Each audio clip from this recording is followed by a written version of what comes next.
Hey there, I'm Joshua Johnson. It's great to be with you on this Friday, October 28th, and here's some of what we're talking about tonight. Democrats are calling out the big guns to help candidates ahead of the midterms. Former President Obama is in one state, President Biden is in another. We'll have the latest from the campaign trail. Elon Musk is officially in charge of Twitter. He's already making changes at the top. How will he deal with hate speech on the social network? That's ahead. Political polls are everywhere ahead of the midterms. But can we trust them? How do they really work? And how do we use them at NBC News? Our experts will give us a primer on polling. Also, we'll preview Brazil's presidential election. Two big issues to watch: election denial and the Amazon rainforest. Plus,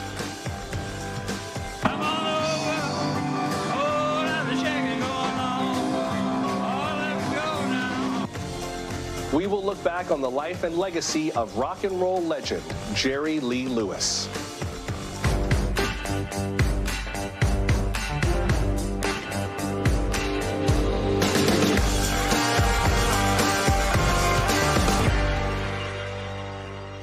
It's a busy night in politics. Tonight, President Biden and Vice President Harris appeared at a fundraiser in Philadelphia. They gave the keynote address at the state Democratic Party's annual Independence Dinner. Pennsylvania voters are already casting ballots. The counting will not begin until Election Day, so it's likely we won't have results for the biggest races on election night. NBC's Dasha Byrne starts us off tonight from Philadelphia. Hey, Dasha. Joshua, behind me is essentially the beating heart of elections here in Philadelphia, which is critical because there's a very good chance that Philadelphia could decide the outcome here in Pennsylvania and therefore decide the outcome of the balance of power in Congress. And we got a chance to take a look at the equipment that they will be using on Election Day here, how they'll be sorting and counting the ballots, and the security measures that will be in place, because this is a difficult political climate. We've reported before about the concerns for the safety of election workers, and that is top of mind right now. Take a listen. We know we have metal detectors, we have cameras, we have all the doors are fobbed. There'll be a fence around the whole site. There'll be security at the entrance, at the entrance. All the doors are alarmed, and again, there's additional security features that we won't speak of. So I've been involved in the conduct of elections my whole life, and I would never have imagined that I would have to meet with CISA and the FBI and Homeland Security about an election. This is just unbelievable to me, but unfortunately, sadly, this is the reality, and keeping my employees safe is my priority. And Joshua, just a reminder for all of our viewers, Pennsylvania is a state where election workers cannot touch those mail-in ballots until 7 a.m. on Election Day, which means we are not going to get results from Philadelphia and from Pennsylvania on November 8th on election night. Again, like we saw in 2020, we're going to have to be patient. We'll hopefully get results election week, but it is not going to come on Election Day, Joshua. Now let's head to Georgia. Democrats are looking to former President Obama for a boost. He is headlining a rally near Atlanta with incumbent Senator Raphael Warnock and gubernatorial candidate Stacey Abrams. You can see him there on stage now. Mr. Obama is telling voters to remember what is at stake in this election. Tomorrow, the former president heads to Michigan and Wisconsin. He'll appear in Nevada early next week. Both parties are bringing out their big-name surrogates ahead of this election day. Also on the Democratic side, Transportation Secretary Pete Buttigieg, President Biden, and Vice President Harris all held events today. We told you about the president and VP earlier. Independent Senator Bernie Sanders was out campaigning for Democrats as well. NBC's Ellison Barber joins us on the line from College Park near Atlanta, where the rally has been very loud at times and where President Obama is on stage now. Ellison, good evening. What have you been hearing?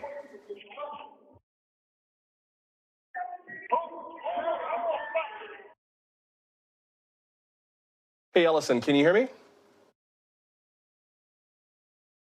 All right, we'll give it just a second to see if we can reestablish with Ellison Barber. But again, you're looking at live pictures from College Park, Georgia, which is right outside of Atlanta, where former President Obama is speaking.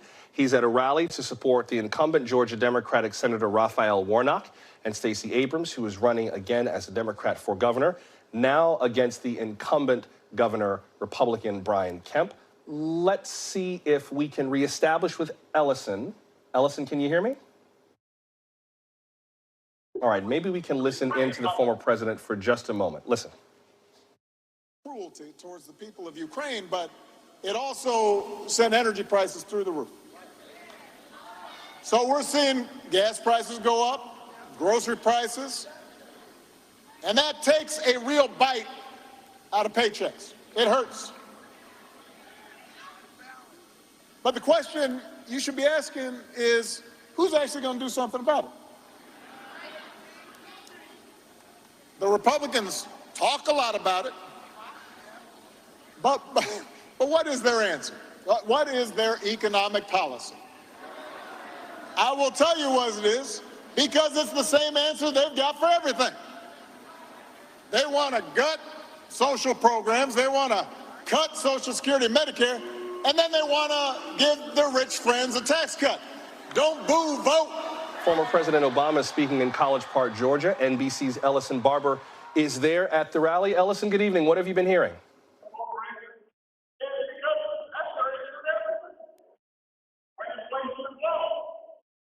Ellison, have we got you? Everything. When inflation is low, let's cut taxes. When unemployment's high, gotta cut taxes. If there was an asteroid heading towards Earth, they would all get in the room and they'd say, you know what we need? We need tax cuts for the wealthy. That's going to solve it. How's that going to help you? And on the other side, you have Democrats like Reverend Warnock, who have shown that they will take on the drug companies to lower prices and get the oil industry to clean up its act and pass laws to make housing more affordable and make sure big corporations create jobs here in Georgia instead of overseas. Serious answers to serious problems. That's the choice in this election. That's what it's about.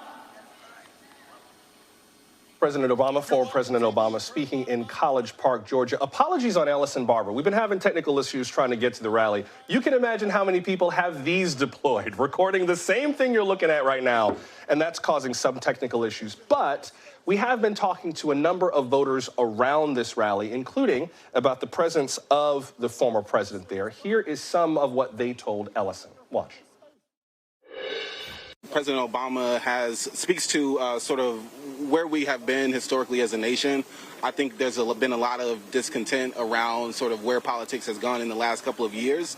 I think something like having President Obama come here and talk to us today could be encouraging for a lot of people. I think Georgia Democrats realize that he's like, to this day, he's one of the, I think it's safe to say he's the most popular person in the Democratic Party today, even though that he's, not in office anymore. I think they're trying to harken back to the people, Democrats realize that, how inspirational his election was and his presidency was for a lot of Democratic voters. And So that's what we heard from some of the voters who spoke to NBC's Ellison Barber. There have been some concerns expressed. There was a hot mic moment the other day where Senate Majority Leader Chuck Schumer was caught expressing some concerns about the Raphael Warnock-Herschel Walker race. A recent polling average from 538 showed them very close within a few points.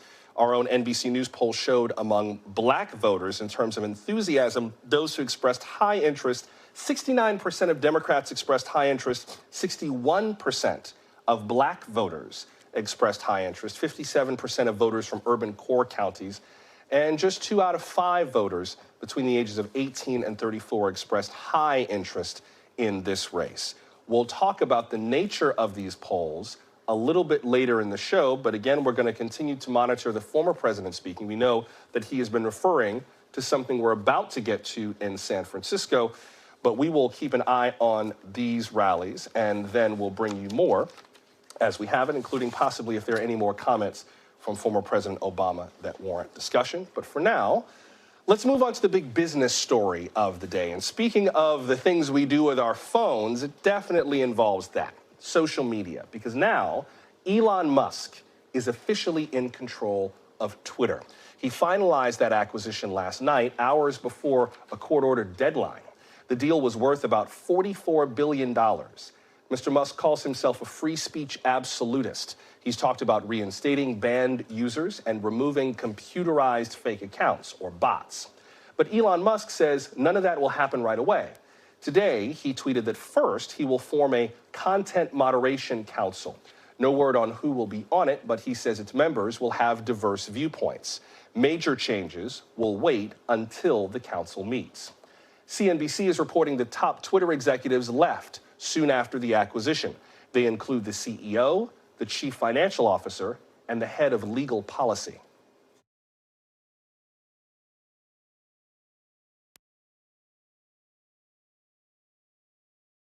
We'll get to some of the other top stories in a moment, including a crash course on political polling before the midterm elections, the death of rock and roll legend Jerry Lee Lewis, and some unusual rosters at this year's World Series.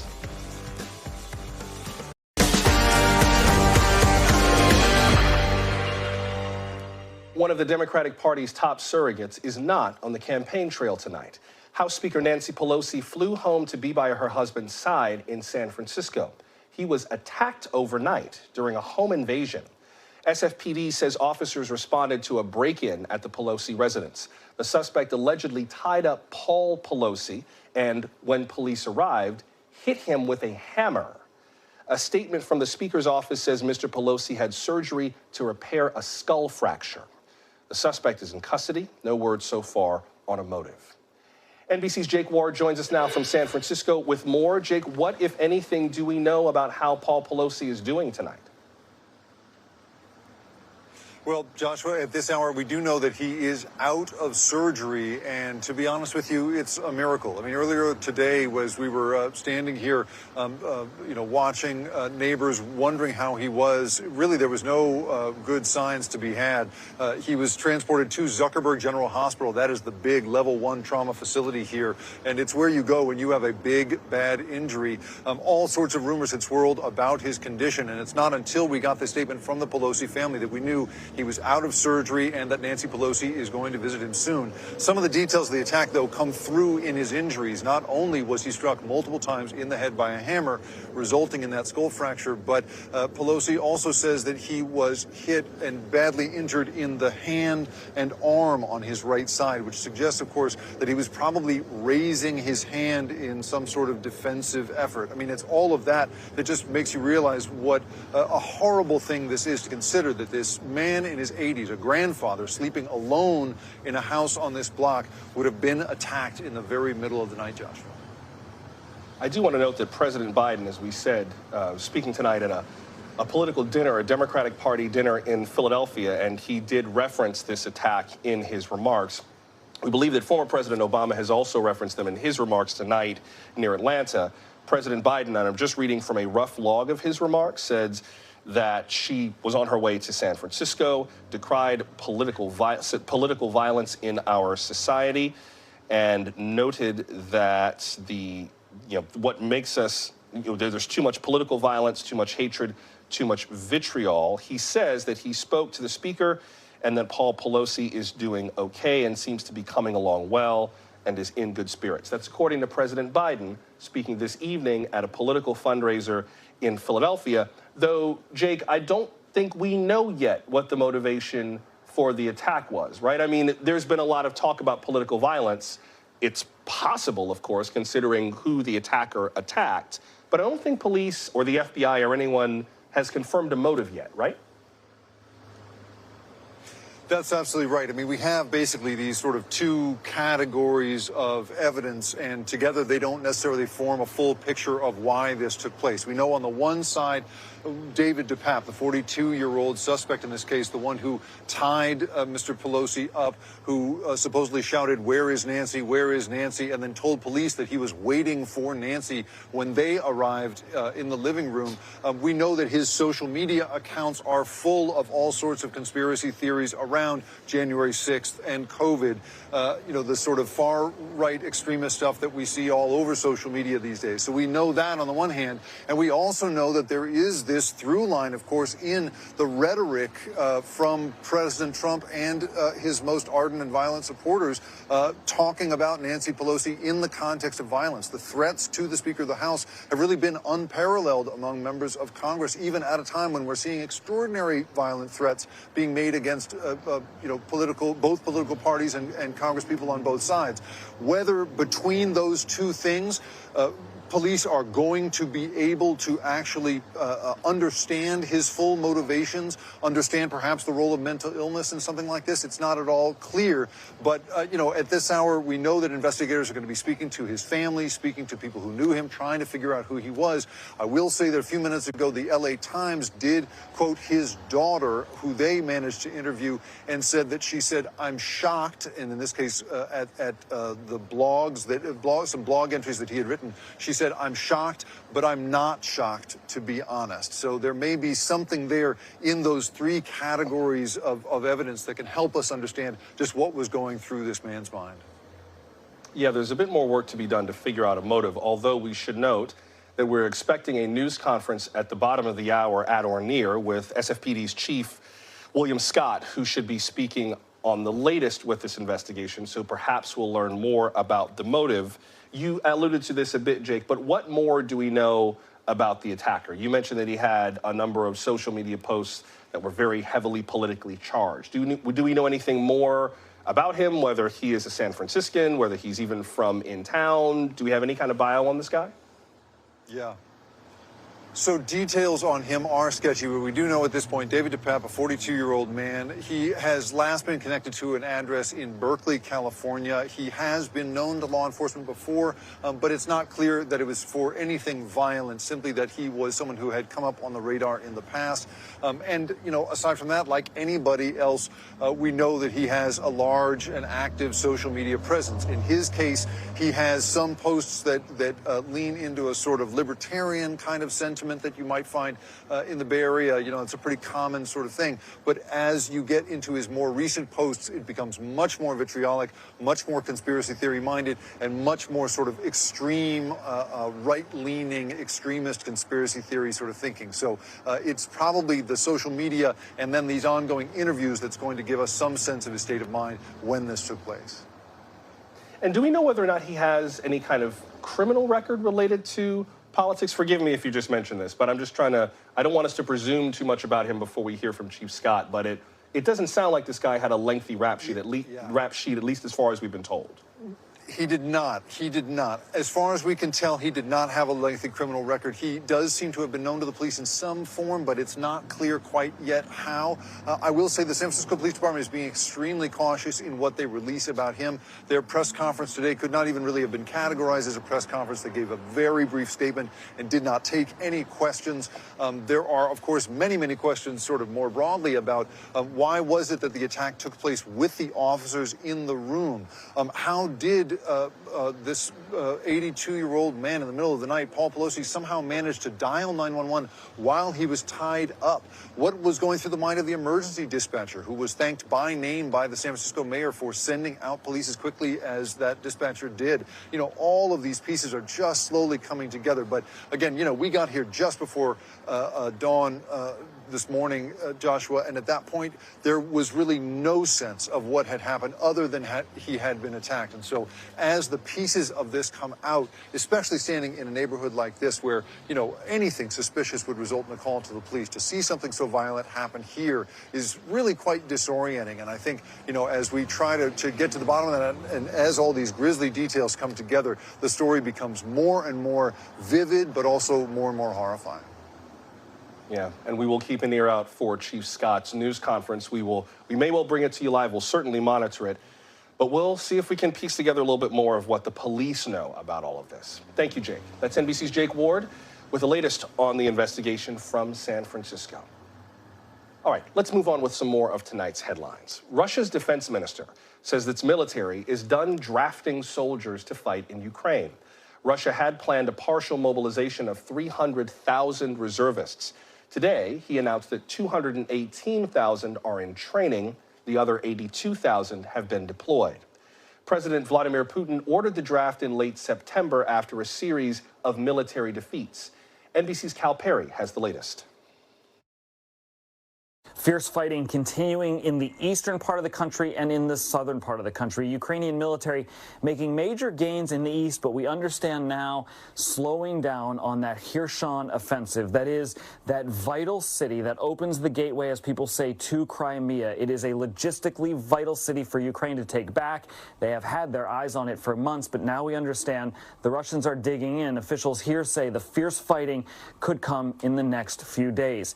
Here in the capital, the concern continues to be the ongoing bombardment by Russia using both rockets and drones. The mayor today of Kyiv saying some new air defense systems have now arrived in the capital. This is something that officials have been asking the international community for months. We understand now, according to the mayor again, that some of that new equipment has arrived just in time. If you listen to the military, they have announced that since September 13th, 300 drones have been shot down by Ukrainian air defense.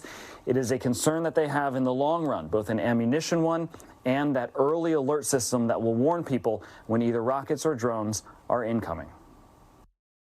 That's NBC's Cal Perry reporting from Ukraine. The latest conviction in the January 6th prosecutions involves a former officer for the U.S. Capitol Police. Today, a jury found Michael Riley guilty of obstruction of justice. Prosecutors say Mr. Riley warned a rioter to delete an incriminating social media post.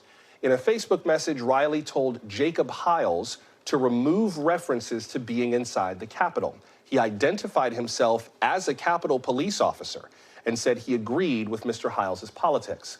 Officer Riley resigned soon afterward. Hiles has since been convicted. Riley told jurors he was embarrassed by the message he sent. He said he did not intend to obstruct a grand jury proceeding. Rock and roll star Jerry Lee Lewis is dead. He passed away this morning with his wife by his side in DeSoto County, Mississippi. His publicist said the artist had been in poor health for a while. Mr. Lewis was best known for rock classics like Whole Lotta Shakin' Going On and, of course, Great Balls of Fire. Jerry Lee Lewis blended rhythm and blues, country, gospel, and boogie-woogie, yet his career was nearly derailed during a 1958 tour. Reporters learned that he had married his 13-year-old cousin. Then he pivoted to country music and was eventually inducted into its Hall of Fame. Jerry Lee Lewis is survived by his wife, 4 children, and many grandchildren. Memorial arrangements are pending. He lived to be 87. World Series is underway. Game 1's between the Houston Astros and Philadelphia Phillies started tonight, and it could be the first one since 1950 to not have any black players who were born in the U.S. On April 15, 1947, Jackie Robinson broke Major League Baseball's color barrier. That year, Robinson and the Brooklyn Dodgers played in the World Series. The Yankees won that series. But since then, since the 1950 World Series between the Phillies and the Yankees is the only one that did not have any U.S.-born black players. Now a correction to last night's story about the future of spaceflight. We spoke to Aisha Bowe as she prepares to fly with Blue Origin. We reported that Ms. Bowe could be the first black woman on a commercial spaceflight. That was incorrect. One of our viewers tweeted that the honor belongs to Dr. Cyan Proctor. Last year, she piloted the Inspiration 4 mission aboard a SpaceX rocket. Now, we mentioned Dr. Proctor in our segment, but we should have been clearer. If Ms. Bowe takes this flight, she will be the first black woman to fly aboard Blue Origin specifically. We're sorry for the error, and we're grateful to our viewer, Mike Mungo, for keeping us honest. Thank you. Remember, you can always reach out to us through social media, voicemail, or email. It's been said that there are 3 kinds of lies: lies, damn lies, and statistics. That doesn't mean that stats lie to us, but if we misread them, we can easily lie to ourselves. It's worth remembering when reading polls ahead of the midterms. They've come under a lot of scrutiny for some good reasons. Political surveys lost a lot of clout after the 2016 presidential election.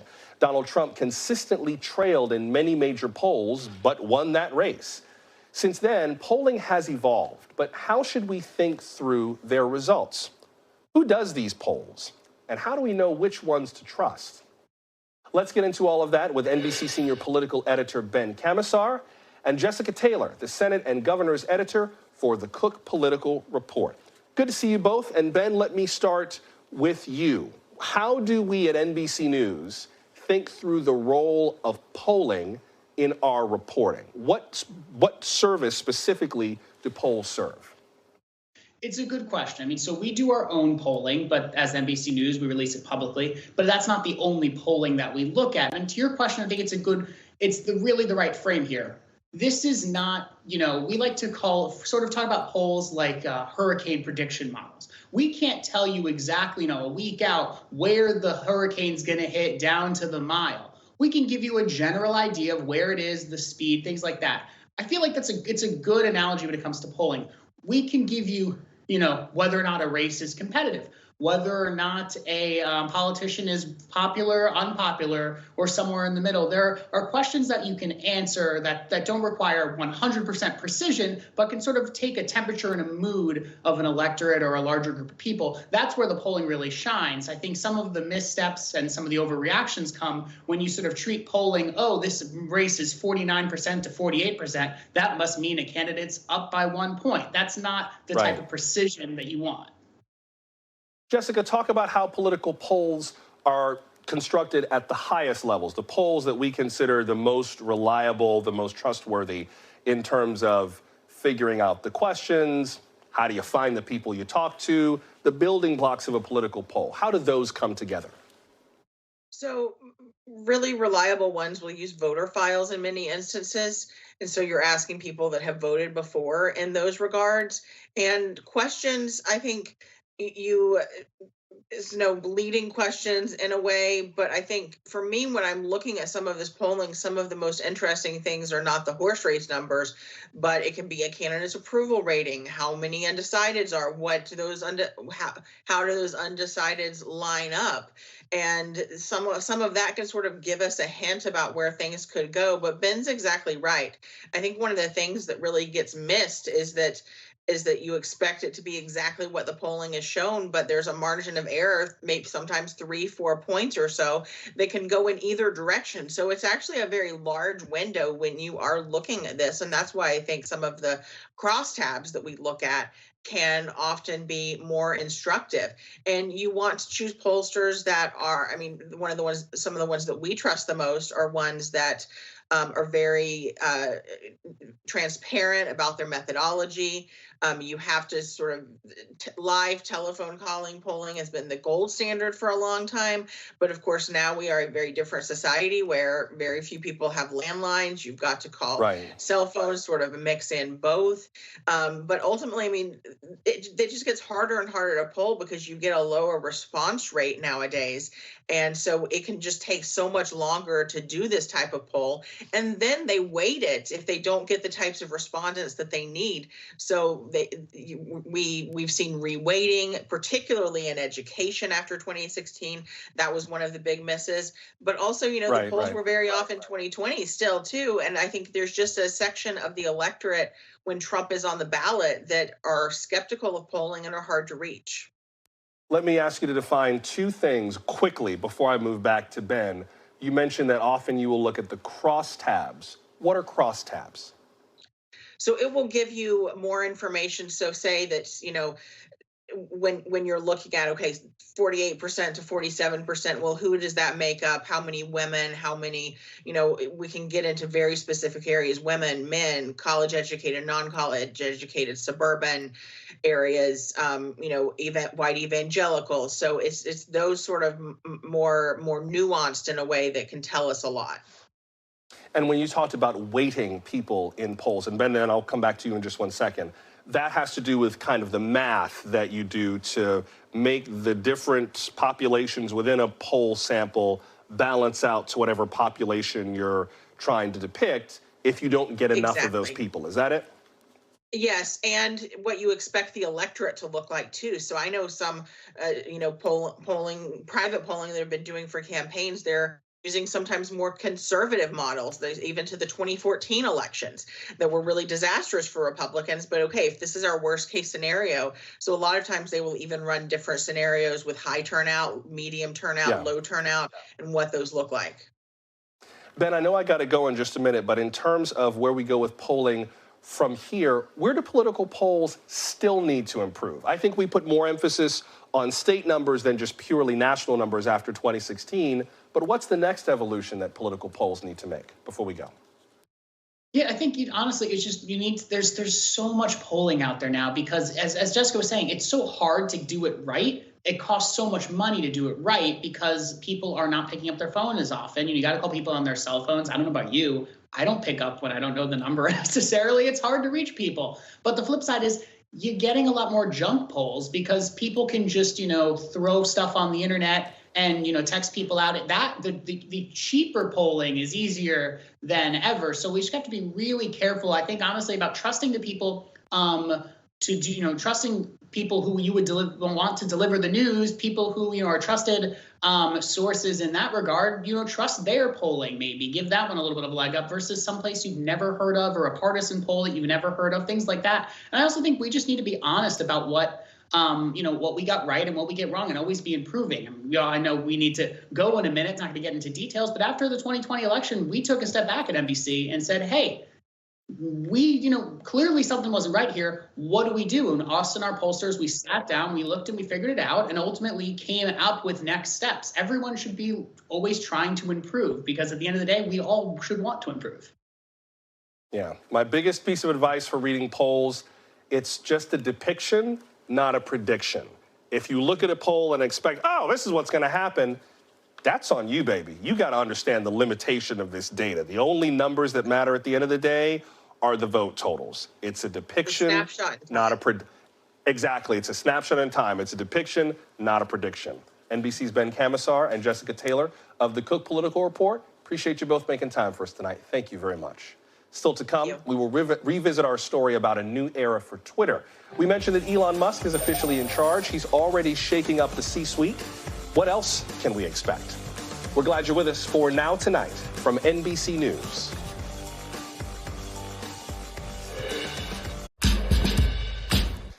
Elon Musk is officially in control of Twitter. He finalized that acquisition last night, hours before a court-ordered deadline. What can we expect next? CNBC senior media and tech correspondent Julia Boorstin joins us now with more on this. And Julia, let's start with the fact that this deal happened at all. We had been talking a few weeks ago about the prospect of Elon Musk and Twitter ending up in court. What's behind the fact that this deal actually happened? That's right. A court date was set. These two companies were going to go to trial. Elon Musk, rather, not a company, and Twitter. Elon Musk struck a deal to buy Twitter for $44 billion, and then the market plummeted. The whole tech market saw major declines, and Twitter's value declined along with it. So then Elon Musk said, I don't want to do this deal anymore. And he said that the reason was because that Twitter had not been upfront about the amount of bots that it had on the platform. But as the two sides got closer to trial, the judge said that it was indicating that it seemed like either the trial was going to happen or Elon Musk was going to have to buy the company. And the deadline was today. So Elon Musk was on the hook. The fact that he had given up the right to due diligence as part of that original deal indicated that he was likely going to have to go through with it and make the purchase. So Elon Musk is in charge of Twitter. As we mentioned, a number of its top executives reportedly have been shown the door. I don't think this is entirely unusual, Julia. I mean, there are plenty of tech companies that go through what are called acqui-hires, where they basically buy the company to kind of pick it apart for key intellectual property or, rock star engineers and then kind of jettison the rest. They kind of buy it for parts. What does today's set of moves, in terms of who's there and who's not, tell us about what Elon Musk plans to do with Twitter? I would say this is not an acqui-hire. This is a billionaire who runs many other companies, including Tesla, taking over a company, Twitter, because he believes he could do it better. He fired the CEO and the CFO, the head legal counsel, the people who've been effectively running the company and making these big decisions, and he's now going to have to figure out what changes to put into place. So we do expect there to be some layoffs. We expect there to be some strategic changes. He has talked a lot about how much he cares about building out better advertising, but also a subscription service. But it's going to be really interesting to see how Elon Musk handles this. I would say there's nothing typical about the way Elon Musk does his business. We'll see whether he brings in a CEO or continues to run the company himself. Tell us more about his strategy for content. We mentioned that he's going to form a content moderation council. It's unclear exactly who will be on that council, but one of the tweets that he sent just this evening, he tweeted, "Comedy is now legal on Twitter." Talk a little bit more about the kind of environment, the kind of content environment Twitter could become based on what Elon Musk has said he wants from the app. So Elon Musk says he believes in free speech above all else. He wants to have free speech on the app.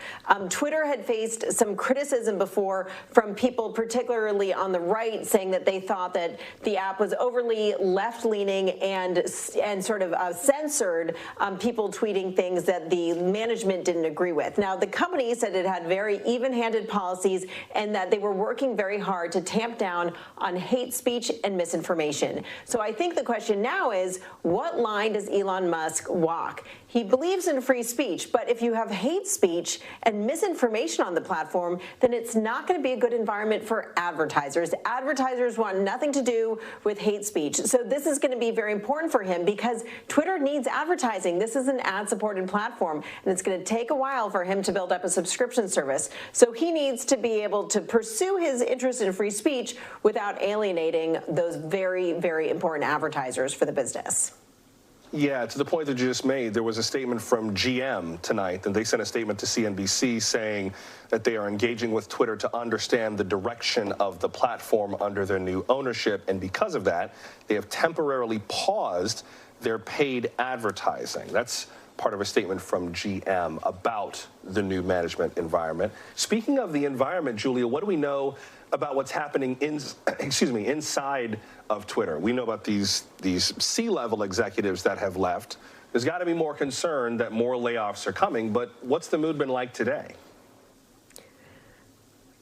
Very anxious. I would say the mood is very anxious. And I think the question really is how many people will Elon Musk lay off? At one point a couple of weeks ago, there was this report that he was going to lay off 75% of Twitter employees. Now, at that level, if you went from 7,500 employees to closer to 2,000 employees, which was the report, it might be hard to keep the company up and running, never mind have some of those protections against hate speech. Elon Musk said that that wasn't the case, but he's very much interested in driving innovation, and for that you do need employees. He said he wants to make this a more effective advertising platform, make advertising as interesting and valuable as content, and for that you do need employees. So I think a lot of employees have left. There have been reports that hundreds of employees have left ahead of this management change because there's been so much uncertainty, so many questions about whether or not the deal would actually go through, and if it did, what would Elon Musk do with the company? So I think a lot of uncertainty for employees at Twitter right now. And briefly, before I let you go, what will we be noticing in terms of just being Twitter users? I presume our experience on Twitter, as far as we know, isn't going to dramatically change in the next day or so. It will change eventually, but I'm guessing that we won't notice much right away, right? I think it'll be hard to change a lot right away, but Elon Musk has laid out a very ambitious plan of how he wants Twitter to change. I mean, for instance, right now it has more than 200 million users, but he has said that he wants it to reach closer to 1 billion users by 2028. So in order to do that, he believes that he needs to make the platform a lot more accessible, easier to use, easier to start using, maybe less of the sort of insider knowledge of how you retweet things and have threads to have an ongoing conversation. So I think that we will see the platform change, but specifically, he's talked about building out Twitter into what he calls a super app. So you do a lot of different things on Twitter, maybe buy things via Twitter as well. So I think we will eventually see a lot of changes to the platform. For instance, he's talked about wanting to have a subscription service be something that a lot more people use. But change takes time, and we'll see if he fires a lot of people. Then he's going to have to hire people to implement some of his plans and changes. All right. Thank you, Julia. That's CNBC senior media and tech correspondent Julia Borston. This Sunday, Brazil will hold a presidential runoff election. Voters will choose between incumbent President Jair Bolsonaro and former President Luiz Inácio Lula da Silva. For the man they call Lula, this would mean a comeback. He served 2 terms between 2003 and 2010, but he was convicted in 2017 on money laundering and corruption charges. Brazil's Supreme Court eventually ruled that he was denied due process. Meanwhile, President Bolsonaro has already made accusations of voter fraud. He has suggested that he would dispute if he loses on Sunday. His campaign has also deployed government funds to get last-minute votes. One of the top issues for voters everywhere, perhaps indeed in Brazil, is the climate crisis. They are no strangers to hot days there, but neither are people in places like Miami and Phoenix. And that is why more cities are spending resources now for a future of extreme heat. NBC political director Chuck Todd has the story.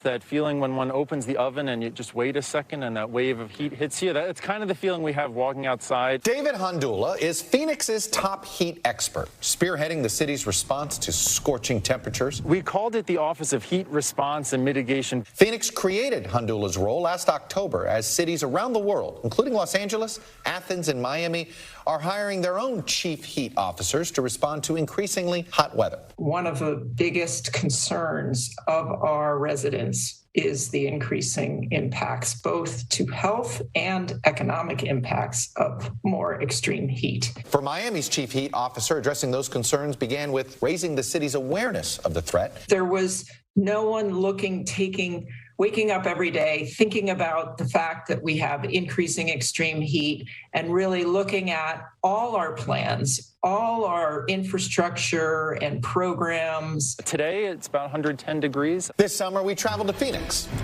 We take you now to San Francisco, where Police Chief Bill Scott is giving an update on the attack at the Pelosi household. Talk about at this moment. And let me start off by saying this is still a coordinated and collaborative effort between the San Francisco Police Department, the Federal Bureau of Investigations, the FBI, the U.S. Attorney's Office, the U.S. Capitol Police, and our San Francisco District Attorney's Office led by DA Brooke Jenkins. At this time, the San Francisco Police Department is still the lead investigating agency. Each agency is evaluating the facts that flow from this investigation and evaluating those facts within their respective authorities to take the appropriate action. First, I'd like to provide a little more detail of what transpired this morning when the officers arrived at the scene. We've gotten a lot of questions. We want to clarify some things. There are just a lot of theories and speculation out there, so I will provide the detail I can. But please understand that this is an ongoing and active investigation, and there's a lot that we still need to dig into. So when the officers arrived and knocked on the front door of the residence this morning, the door was opened by someone inside, and the officers observed through the open door Mr. Pelosi and the suspect, Mr. DePappy, inside the entryway of the home. At this time, the officers remain outside of the threshold of the home, and they observed Mr. Pelosi and Mr. DePappy each with one hand on a single hammer. It was one hammer that the officer observed. Officers, while still outside of the doorway threshold, gave commands to both men to drop the hammer. Mr. DePappy immediately pulled the hammer away from Mr. Pelosi and violently attacked him with the hammer.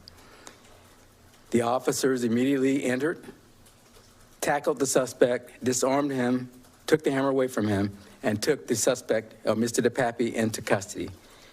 They requested emergency backup, and they rendered medical aid. I can confirm that Mr. DePappy forced entry into a rear door at the rear of the Pelosi home. And I'd like to reemphasize the quick response and actions of our officers, Officer Kobe Wilmus, Officer Kyle Cagney, and Sergeant Edmund Huang.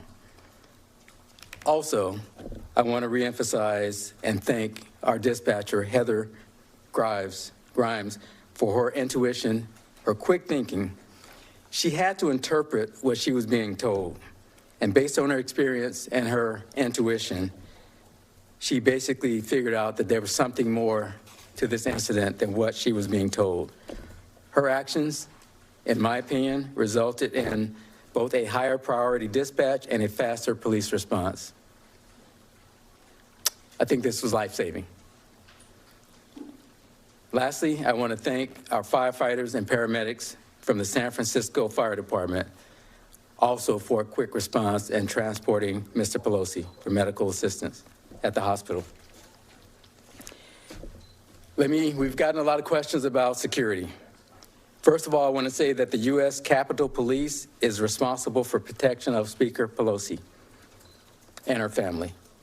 The San Francisco Police Department will assist in any way we can. I've been in contact with Chief Tom Menger of the U.S. Capitol Police. We've been in contact with his investigators and at least one of his chiefs, and we are working collaboratively. Any questions about the security of the Pelosi home should be referred to the U.S. Capitol Police. That is their responsibility, and I would ask that you refer any questions about security to them. I won't be able to answer any of those questions. We also have received questions about how many times Mr. Pelosi was struck, and there's a lot of speculation out there.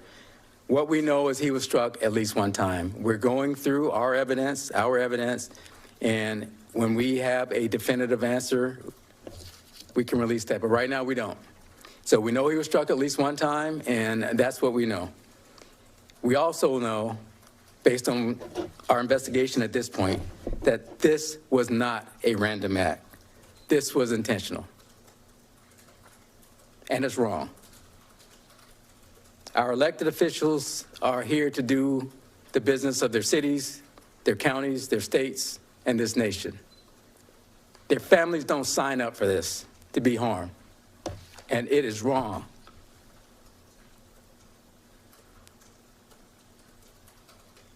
And everybody should be disgusted about what happened this morning. With that, we will take any questions, and we will only answer what we can answer. Question for you. We're seeing some sort of law enforcement activity at the suspect's home in Berkeley. Can you clarify what may be going on there in terms of any search warrants? Are search warrants going to be put out for his phone? Can you update that situation? Well, this investigation, there's a lot of moving parts. We are writing search warrants, and as we learn more, we may have to write more search warrants.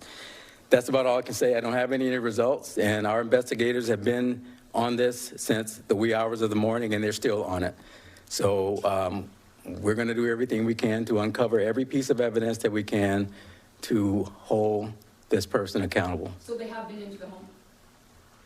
I'm not sure that they've been into the home at this point, but I do know that we have written search warrants, and that work is ongoing.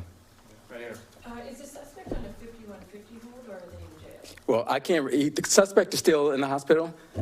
Definitely, I cannot release, and it's not appropriate for me to release any of the suspect's medical information, but the suspect is still in the hospital. But let me say this.